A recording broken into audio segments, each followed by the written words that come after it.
Ladies and gentlemen, welcome to Real Talk with Saieed Ali. I am your host, Saieed Ali.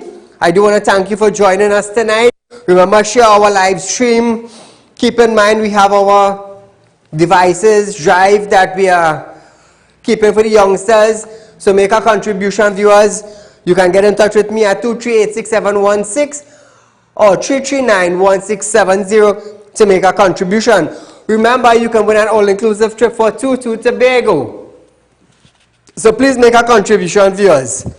As we start off tonight, Minister of Finance Colin Imbert has estimated that there were approximately 1,500 active users on the Ministry on Salary Relief Grant application portals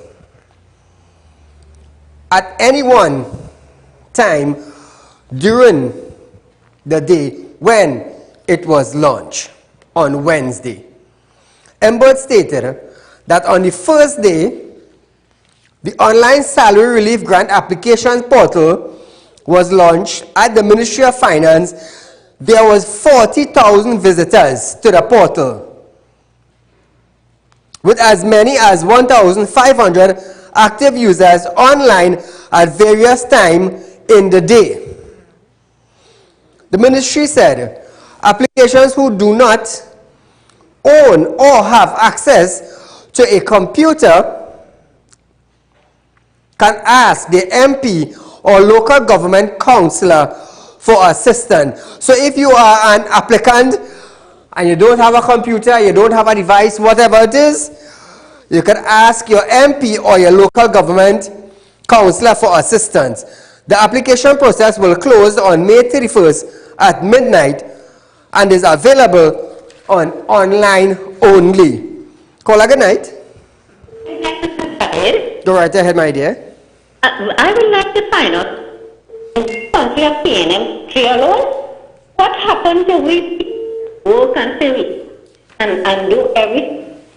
And now when they hamper, we paying them in a hamper, and feel it then them own this country. Thank you, my friend. I understand what you're saying. So if you are switching gears a bit now, Education Minister Nyan Gasby Dolly has stated that the secondary entrance assessment, that is the SEA examination, have been postponed to July 1st, 2021. She stated that this decision was taken as it had become necessary due to the recent surge in COVID-19 positive cases in Trinidad and Tobago. The examination was expected to take place on June 10th.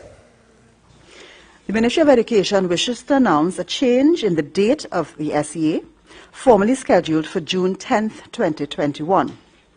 This has become necessary due to the trajectory of the COVID-19 pandemic and the ensuing challenges posed by the health regulations at this time.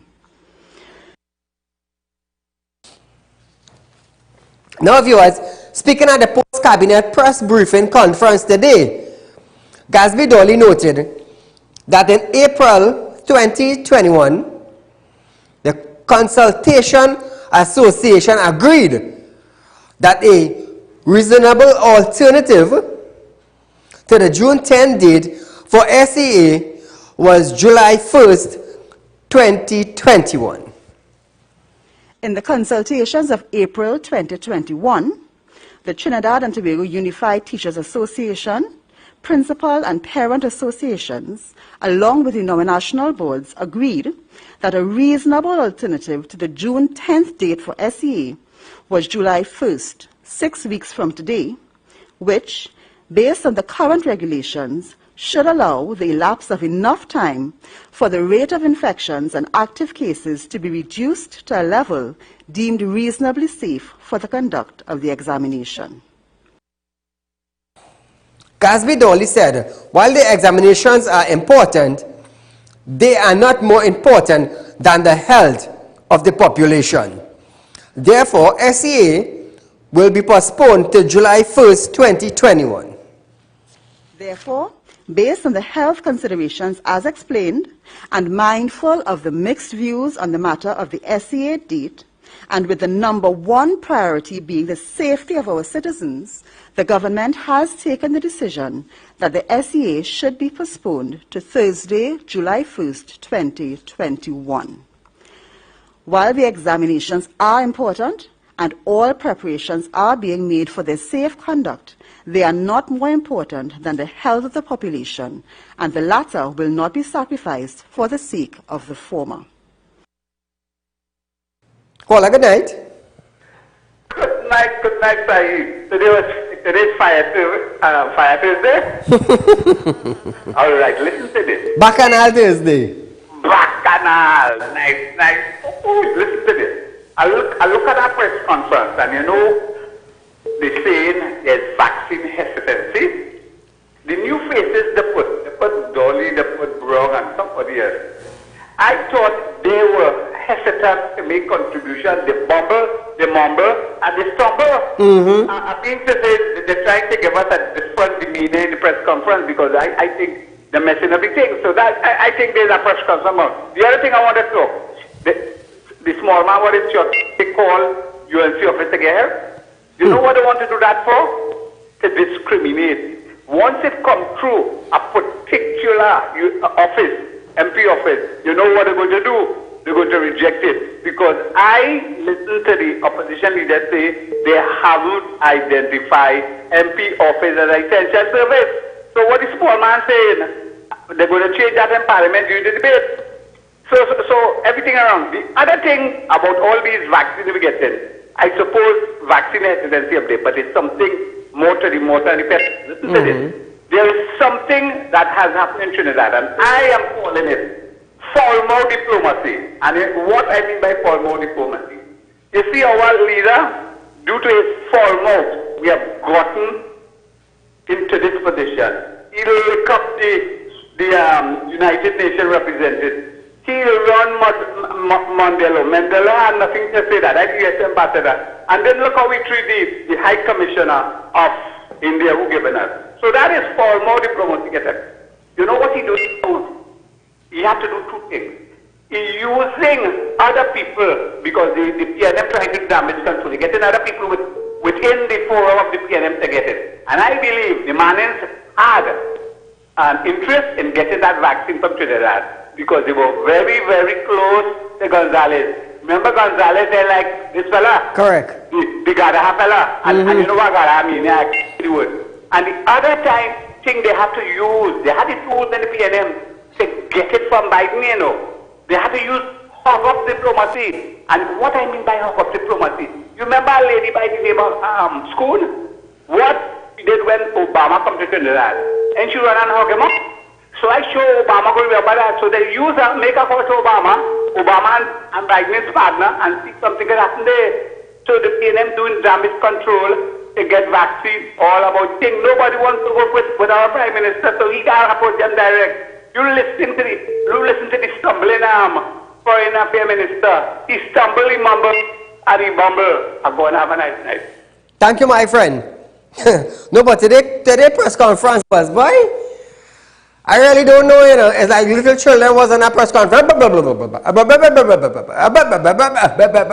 Like if you're now learning to talk. And then people say, Saeed, your English broken? Eh? So we're going to tell them being leaders and ministers. The state of emergency, which began on Sunday, May 16th, for a 15 days duration, is being extended for a period of 3 months. Attorney General Faris Al-Rawi confirmed that the 3 months of the extension, once approved by the House of Representatives on Monday 24th, will begin from the 15th day from 12:01 a.m. on Sunday 30th May to August 30th. So viewers,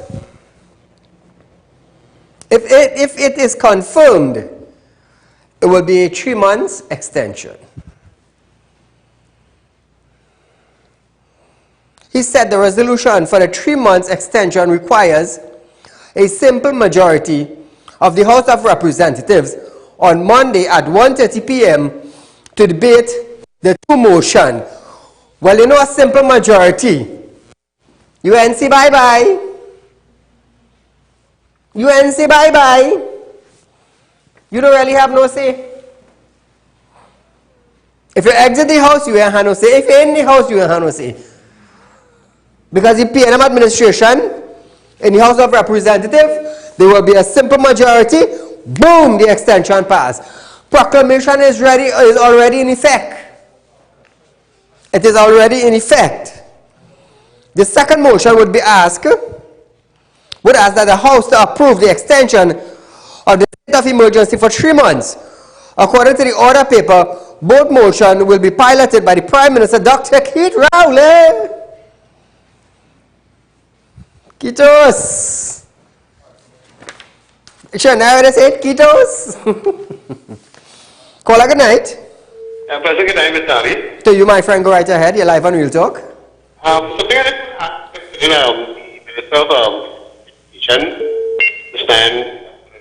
Well, if you look at her way, right, and look at her mask, and her clothing, right, and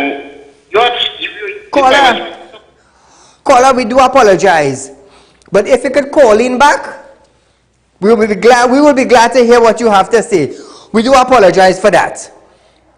According to Arawi, under Section 9(2) of the Constitution, once there is a proclamation by the President of a state of the Republic emergencies, it remains automatically in force for 15 days unless previously revoked. So the proclamation is in effect. But before the expiration of the 15 days under Section 10(1), the state of emergency may be extended for not more than 3 months at a time by resolution supported by a majority vote in the House of Representatives. So they already know what they are going to do, citizens. Is that this administration, watch me, could sit down and watch what they roll out here, and you could know what they're coming with here. Call a good night. Very good evening to you, Mr. Saieed. To you, my friend. This government has handled this thing so poorly. We were supposed to be in a position to be giving extra vaccines to smaller island states. All the best. Well said, well said. We took a loan. So let me go back a little bit concerning vaccines and deliveries of vaccine to Trinidad, and who is diplomat and who using diplomacy and all these kind of tralala. The administration signed up in Africa to purchase vaccine. India given out vaccine to countries we did not sign up, since there was a manufacturing company in India. We didn't sign up in India, we went Africa. India distributing vaccine to Caribbean countries, or should I say CARICOM countries. Our Prime Minister in the early supposed to write a letter, or even the Ministry of Foreign Affairs supposed to write a letter. Opposition leader Kamala Prasad wrote a letter to the High Commissioner in India requesting assistance, a gift of vaccine. India donated vaccine to Barbados, and the first shipment of vaccine that came to Trinidad was from Barbados. We got 2,000. After that, being late, we started the uproar in Trinidad for vaccine. Our Prime Minister came out and said, if you write a letter asking come like you're begging. And I am not going to beg. He literally told PNM people of Trinidad and Tobago, I am not going to beg India for vaccine for you. Good? So while the CARICOM countries now, Caribbean countries, ministers and consulates and so forth, thanking India, we were saying in Trinidad, now these are the facts, you know. These are the facts. You all have saw this weeks gone by. While other countries were thanking India, we were saying we're not going to beg. Boom. That period finished. India Prime Minister said all the government have to do is write us a letter and we would assist. How long it took them before they write that letter? Nice. All that come to an end. The sundown 40 when the 40,000 doses of vaccine from India, when Amy Brown decided to get in. All the time them want to get in. They want to play hoity-toity. We too big, we this, we that, we the next. Did they study you? The poor citizens? No, they didn't study you. Boom now. When we do hear the cry, Trinidad and Tobago took a loan from China.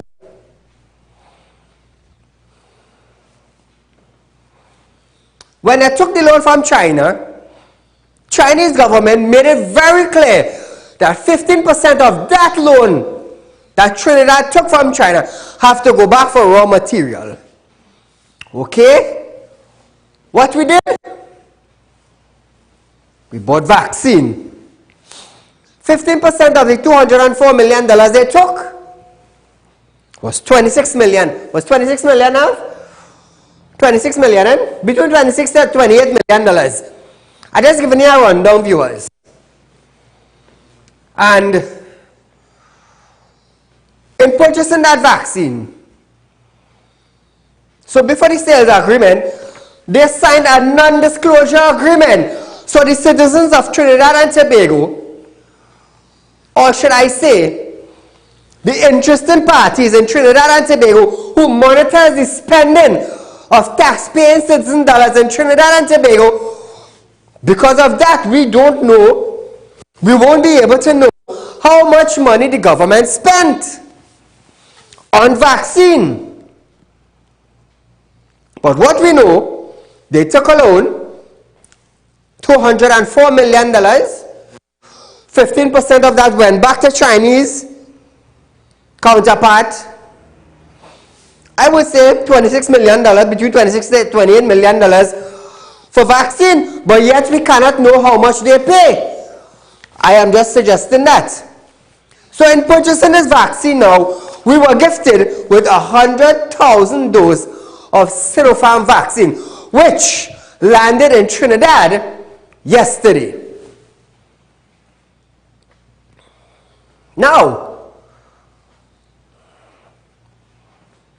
St. Vincent and the Grenadines donated 16,000 doses. Bermuda gave us 8,000.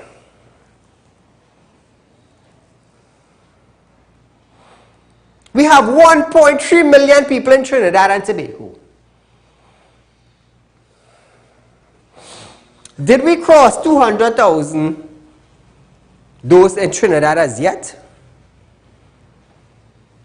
And Terence came up and said, no, because of diplomacy, our Prime Minister acquired vaccine. Now I want to tell the Minister of Health, Terence Singh, because of you and your Prime Minister diplomacy, Trinidad and Tobago have to pay a loan for $204 million approximately. We have no growth in Trinidad and Tobago, nothing sustainable. The oil and gas not raising. The production in Trinidad and Tobago stands at nil. The growth stands at nil. The economy is down the drain. But we end up with a loan now from China for $204 million approximately.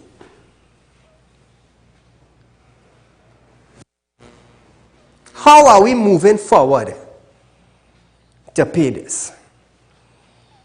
Tech saying they're not making profit for decade.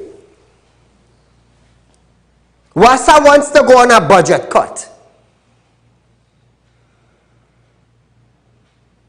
Oil and gas sector in Trinidad and Tobago is a standstill. How are we going forward? How are we going forward? You ask yourself that. Caller, good night. Good night, Saeed. Saeed, if you go for election, I vote you show. I wouldn't go for election. You know why I wouldn't do that? You know why I wouldn't do that? I would get more done on my show than if I go for election. Take what I tell you earlier. So here is viewers.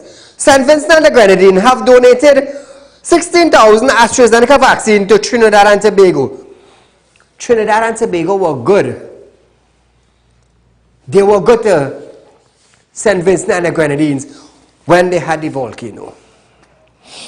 This was revealed today by Minister of Foreign and CARICOM Affairs, Dr. Amory Brown. Listen to this. The acquisition of COVID-19 vaccines that are approved by the World Health Organization remains a top priority of the government of Trinidad and Tobago for the benefit of all the people of our country. I am pleased to announce an additional development with respect to vaccine acquisition today. We have benefited from a generous donation of AstraZeneca vaccines by the government and people of St. Vincent and the Grenadines. A flight, an Air Guard flight using a C-26B aircraft departed Trinidad and Tobago this morning, arrived in St. Vincent and the Grenadines, was efficiently loaded with these AstraZeneca vaccines, and has just landed at Piarco Airport with vaccines to be immediately received and properly managed by our health authorities. Now, viewers, Brown added that the vaccine will expire at the end of June, and the Health Ministry will have sufficient time to ensure they are properly utilized. This was the result of significant diplomatic work and communication at the highest levels between our respective heads of government, Prime Minister, the Honorable Keith Rowley, with Prime Minister Ralph Gonsalves. The Ministry of Foreign and CARICOM Affairs has also been significantly involved, and I have been working very closely with my counterpart in St. Vincent and the Grenadines, the Honorable Kaisal Peters.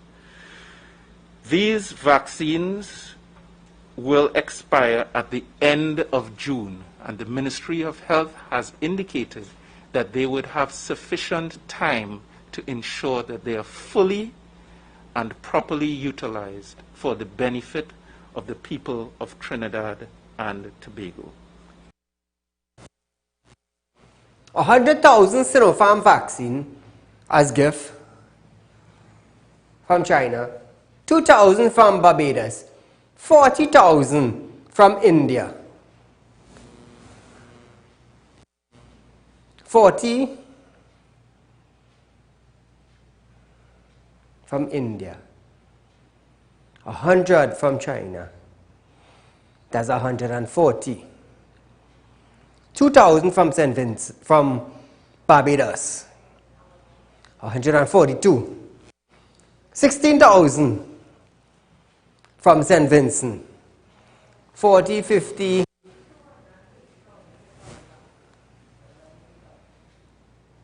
8,000 from Bermuda. 8,000 from Bermuda. He also stated that Bermuda will be donating 8,000 AstraZeneca vaccine to Trinidad and Tobago, and the detail will finalize soon. He anticipated the arrival date will be next week. Brown further added that vaccine donation from the United States to CARICOM and to Trinidad and Tobago look promising. Joe Biden wants to send 60 million doses of vaccine to the Caribbean. So viewers,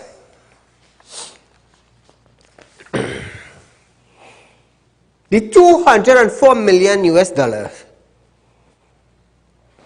that were loaned to Trinidad and Tobago, what are we going to do with that money? What is the purpose of that money? Now again, Amy Brown used the term diplomatic and diplomacy. They use that term. What about when the citizens and companies in Trinidad and Tobago were coming together to help St. Vincent when they had the volcano eruption a couple weeks ago? How come Amy Brown didn't come out and say, because of the diplomacy of the citizens assisted St. Vincent? They wouldn't use the term diplomacy. They wouldn't use the term diplomatics. They said absolutely nothing about that. While we, the citizens of Trinidad and Tobago, contributed, some would buy 1 case of water, some would buy 20 cases of water. Where was the thanks for that? So because now they give us a gift of 16,000 doses of AstraZeneca vaccine, it is because of the diplomacy. And Brown, the diplomacy. But let me tell you something. I will insult your intellect on TV any given night. Any given night.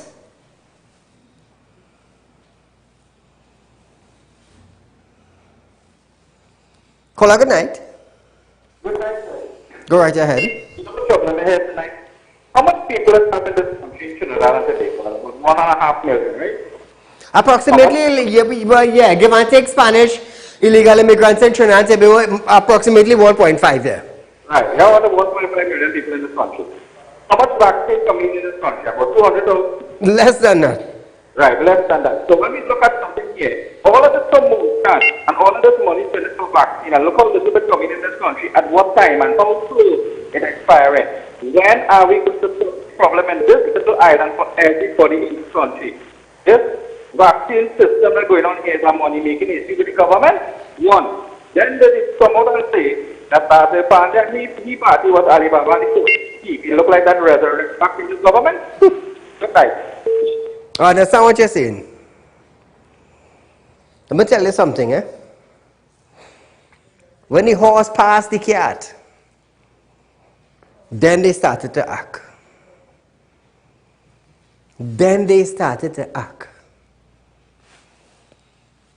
Minister of Health Terence Singh have stated that the Health Ministry is probing pharmacies selling COVID-19 antigen rapid testing kits and will bring out the necessary charges.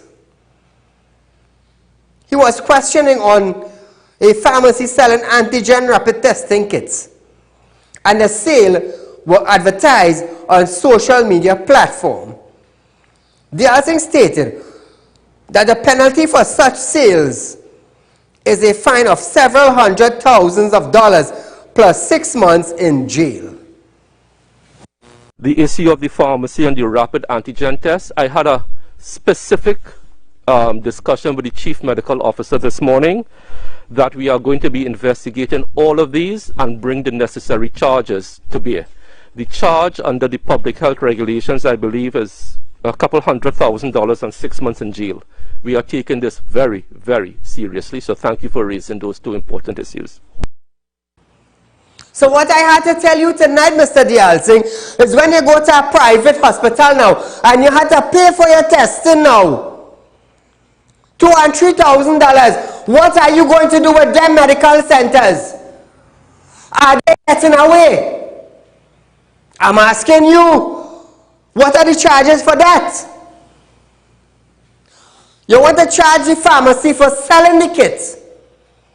But when you go to a private medical institute, you have to pay for your tests. Say something, Dialsing. Say something.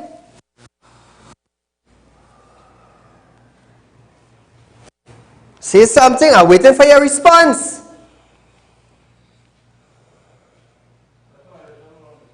You ain't gonna say nothing about that. You ain't gonna say nothing about that. But I'm waiting. I'm waiting to hear what you had to say. Question and claims of a shortage of test kits. He further added that it was not true that the government was running out of test kits. Listen to this. There is absolutely no truth that we are running out of swab kits. There is no truth that we are running out of PPE. I just want to reinforce that. So I just want to put that to rest, and I will let Dr. Richards take the other part of the question, but thank you for raising the issue.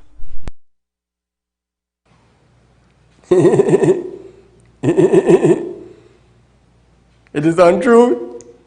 We have no shortage, but we're going to charge the pharmacy several $100,000 for selling the antigen kits. But when we go to a private nursing home, we have to pay $2,000 and $3,000. What you have to say?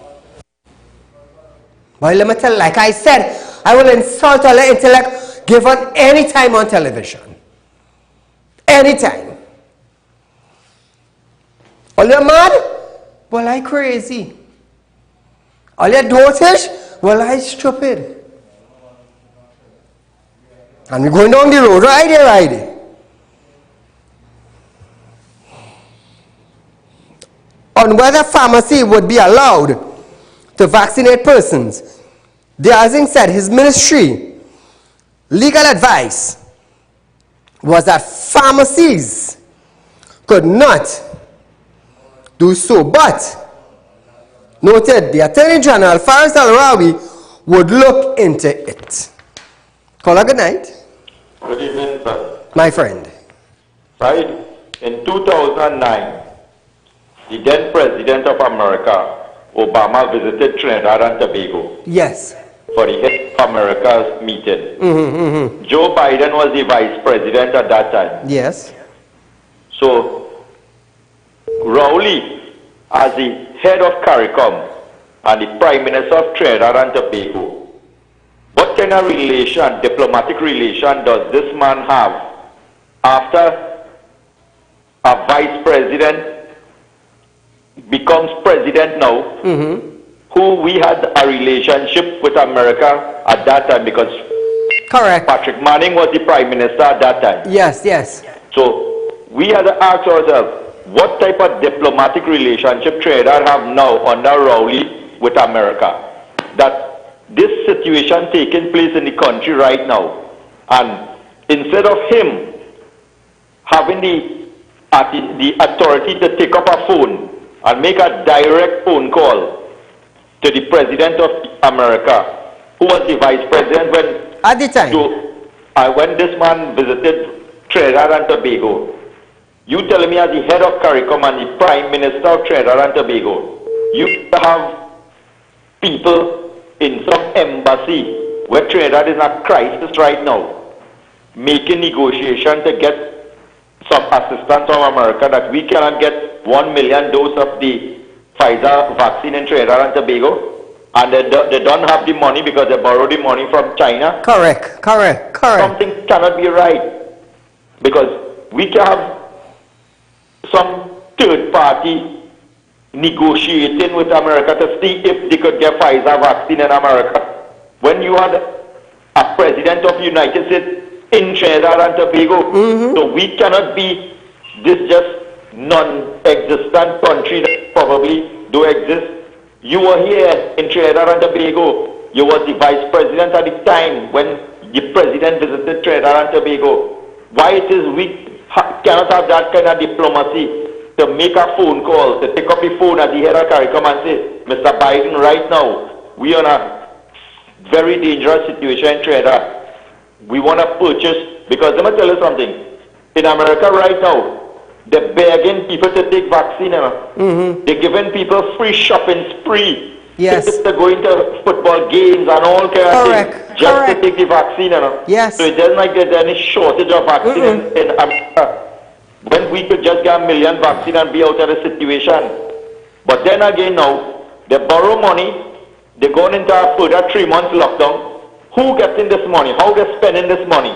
Where this money going to? And then you hear the money done. Because remember, since the COVID, they already spent $18 billion and they have no accountability for that money. Correct. Now we borrow our next $200 and something million from China. US. They extend a curfew for 3 months, and then you go here, the money done. They had to go back now and take money from stabilization fund, or they're going to have to go to the IMF and get more money again. Who is accountable? And who is making these people show where they are spending? Because the hampers alone and grants that they say they're giving people can amount to 200 and something million US dollars. No. Let me tell you something. People have to make jail after we come out of this COVID. All with the talking, people have to make jail when we come out of this COVID. Something has to be done in this country. We cannot accept it. Because let me tell you something. We got there and go. But you know who will be burdened with that? All those debts that this country owing is our children. We'll be working and be taxing out of the liver string to pay back for the negligence of these people. And you know what? Them and all their family would probably migrate to other countries and enjoy all the money that they see from the country. Have a good evening, sir. Take care, man. Thank you, my friend. Dayal Singh also condemned a query by opposition leader Kamala Prasad Bisasa, where she referred to those who might be playing God, and that the Ministry of Health was deciding how patients may be treated. He added that the opposition leader attacked the public office integrity wrongfully.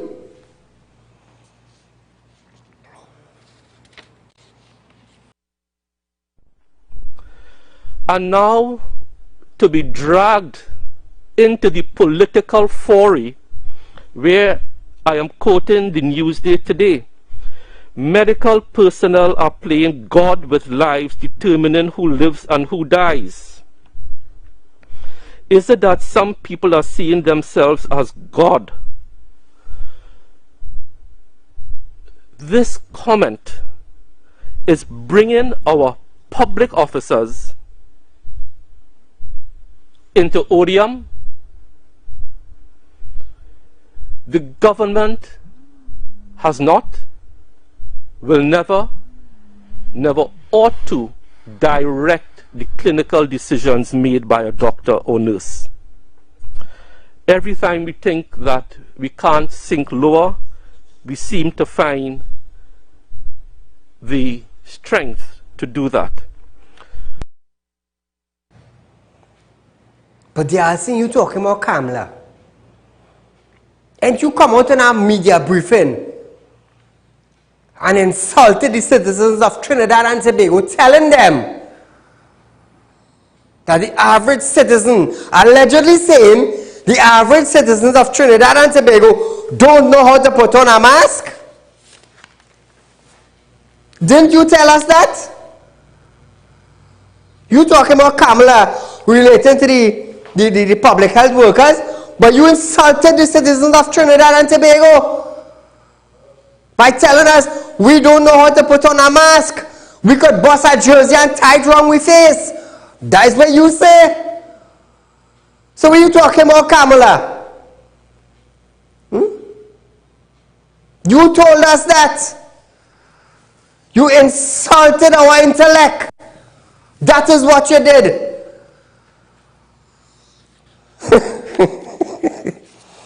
Hello, good, yes? You see, tit for tat, it don't work. Tit for tat ain't working because people falling down and dying. And unless it knock on all your door, all you would know how serious it is. You see the Prime Minister get a taste? Well, according to medical, he said he was tested COVID-19. Test again, positive COVID-19. Test again, positive COVID-19. People dying because comorbidities. Look how much the Prime Minister had. And he survived.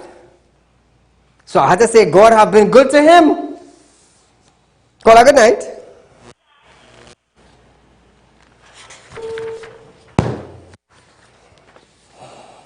Currently is MP Dr. Rashad Sichar is calling on the Ministry of Health, Minister of Health Terrence Dial Singh, to rethink his position over the counter COVID-19 test kits and instead encourage the use of them in the population. He added that this may facilitate quicker testing and determination of those infected with the coronavirus. Dr. Sichran argued that given the fact that TNT has been recording hundreds of new cases daily, employing additional over-the-counter COVID-19 tests to quickly figure out who is COVID-19 would be a good move. According to Dr. Sichran, given the very long waiting time currently being experienced for COVID-19 testing, result in the public sector and the increased load on the authorities and private labs.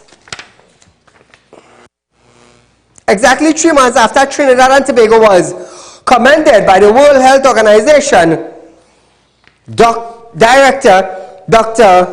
Tedros, for its handling of the COVID-19 pandemic, this country is now seen one of 5 in the world with the highest number of COVID-19 infection. Such sad state we are in presently. Oxford was rated as what? Number 1? I remember that? When it no come out last year. Oh God! If you say we buy Terrence, Oxford has rated us number 1. Where Oxford gone? They pull our back seats. Terrence! You have a man like me on TV, you get more gray hair than you have, you know. So, caller, we have a call. Caller, good night. Hi, this is Saieed. Go right ahead, my friend. Mr. Saieed, everything in this country could be solved, but it needs is participation between government and private sector. Correct. Number 1, if the anti-maca group is allowed to bring the vaccine as they want to, that's 100,000 people dealt with their idea. Correct. Then the supermarket association, if they are allowed to bring in this, that's 30,000 people dealt with their idea. Allow Neil and Marty to match them. Allow the pharmaceutical people bringing the vaccine to. I don't care who making and who are making and who favor and who. Give them the permission to bring it. And when they bring it, who could afford to pay for it, let them go and pay for it. And let the government continue with their effort, and who have to use government support to use that. Secondly, after COVID is over, the sector in this country is still going to be in dire need of support. Let private sector invest in putting down the facility, because you have so much tools that is incomplete. A company that wants to build a modern medical facility, give it to them. Let them completely adapt it as a hospital, that they could put in 250, 300 patients and expand their business. You want to bring in Venezuelans? Bring them in legally. Bring in them Venezuelans who are nurses and who are doctors, and bring in the janitors who want to work, bring in the people who will do restaurant services, bring in the people who will do the laundry services, bring in the people who will run the incinerators. That is the next option we have. Allow private sector to invest, because there wouldn't be anywhere for this country to allow the economic activity in this country to continue. Correct. So you mobilize private sector entrepreneurship, and you'll allow the health sector to survive. The other thing, the last and final thing, is that a lot of things in this country where state-owned enterprises take control of everything and they market with inefficiency and corruptibility. What they have to do is allow private sector to be involved in it and create avenues that will prevent corruptibility, reduce political influence, allow private sector entrepreneurs to start to make the things they need to support these things. You have water, they want chlorine, anybody could make chlorine. Give them the opportunity to make it. You have marketing, you have beans, allow them to import the beans, take gravy and can the beans and put it on the market. Let the farmers supply the hospitals that the private sector creates. Let the farmers supply the businesses that the state-owned enterprises investing in private sector to create industries to support it. Because they're going to need some kind of economic activity for the country to continue to generate revenue and keep people employed and pay good quality, high pay. They have to move from the plantation mentality to industrialized mentality, where you'll get higher and better paying jobs. And these are not philosophies that I tell you, these are philosophies that was created by Sir Arthur Lewis, who got a Nobel Prize for saying that you need to go to industrialized type jobs where you get higher and better quality paying jobs. You need to look at the theory of Adams for competitive and comparative advantage. What are we creating? You create these pointless industrial estate. All our products go abroad as sugar and cocoa, and we bring them back chocolate. We're making products. We are making a single pharmaceutical. We are making a single agricultural fertilizer product from what we're making there. We're not making more plastic products. We need to carry these things downstream and employ our public. We cannot continue at the rate we are going. So, you know, we listen to Barack Obama, to give Barack support to what he is saying. I'm not saying that what government is doing is not proper. But what the Prime Minister has to do is put the thing on the side a little bit and use his knowledge. The Prime Minister is very knowledgeable. Let the thing pay attention. He's a parliamentarian. They pay attention to his constituency and his constituency business. Leave the health sector to the professionals. Engage the professors and the doctors and allow this country to start to prosper. The Prime Minister has to treat himself for some of the dead weight around him and allow the country to now start to see how they could look in the future for economic activity and how we could come out of this COVID situation. And he will benefit for it. His party will benefit for it. And I am telling you that the opposition with this set of light featherweight and junior welterweight around them, they do not seem to have the ability to campaign, to advise or to support or to do anything. Everything they do is they are marked with corruptibility and they cannot put anything proper to the public or to the party. And they cannot participate in anything. So, Saieed, everything could be solved. It just needs a little bit of participation between government and private sector to mobilize private sector revenue. Start to give permits. When your airplane lands over Port of Spain and you enter in Piaco, when you watch, you must only see high-rise buildings, warehouses, and industries along the Beetham Highway, not that damn swamp and Beetham Estate. Start to give the people the permits. Start to give them the land. Start to give them the permission to build and develop. They will employ people who are unemployable to build and to be working in the industries they're going to create. So, Saieed, the problem in the country could be solved if we start to see what are the opportunities and the avenues that is available. And it is programs like yours that will engage the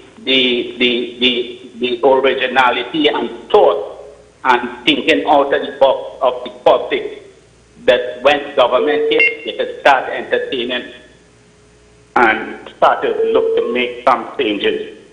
So, Saeed, I wanted to talk about Basta too, but I better bring it to an end there. I understand what you're saying. Thank you, my friend. Well said. Well said. You couldn't have said it better. And this is something I say every day, you know, man talk sense. I don't know what department he from. Well said, well said. So viewers, we have a few minutes left on our show. But listen to this. A 0.14 teenager who allegedly breached the curfew on Wednesday was tased by police. Taser. The 16-year-old boy of Techa village was treated and discharged from the hospital. Reports stated that around 9:30 p.m. officers were on mobile patrol at Techa village where they observed a group of men gathered in breach of the state of emergency restrictions. Hey, let me tell you something. If it continues like this, very soon, very, very soon, Trinidadians, many of them will end up in prison because they don't have money to pay. They don't have money to pay. Let me tell you something. Out of all the talk I just talk, you see, when coming for seriousness, it's a serious thing. Listen to this. A 44-year-old man from Diego Martin was denied bail when he appeared before a magistrate, Marine Babulal Gaffer, at the Port of Spain Magistrate Court today. Ambrose was arrested and charged with larceny for 2 cell phones on May 20th, 2021. According to police reports, on May 18th, officers received a report that larceny of cell phone in the El Socorro area. And listen to that, this man was granted no bail. It is alleged that the accused went into a doctor's office and took 2 cell phones from the receptionist's desk. Based on investigation conducted, the accused was held and arrested in Diego Martin with one of the cell phones in his possession. The suspect was subsequently charged and is expected to reappear in court on Thursday, the 17th of June, 2021. This man thieved 2 cell phones and he was denied bail. We have rapists in Trinidad and Tobago.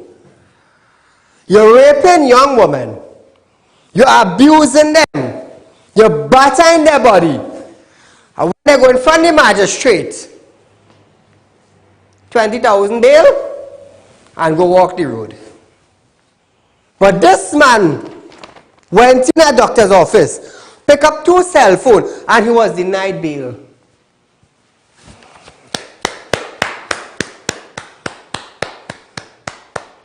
Well done. Well done, justice system. But the woman now, after Andrea Barrett matter, the woman who was traveling from Arima to home, remember when the second incident took place? A driver took her up to the Arima road, attempted to rape her. She pulled out a penknife and stabbed the man. She defended her life from being raped and killed. But I heard officers want to charge her for having an illegal weapon. I don't think we good Trinidad and Tobago. Let me tell you something. We third role and just now we're going to end up 4th and 5th and 6th. We will never make it to 2nd and 1st. Never.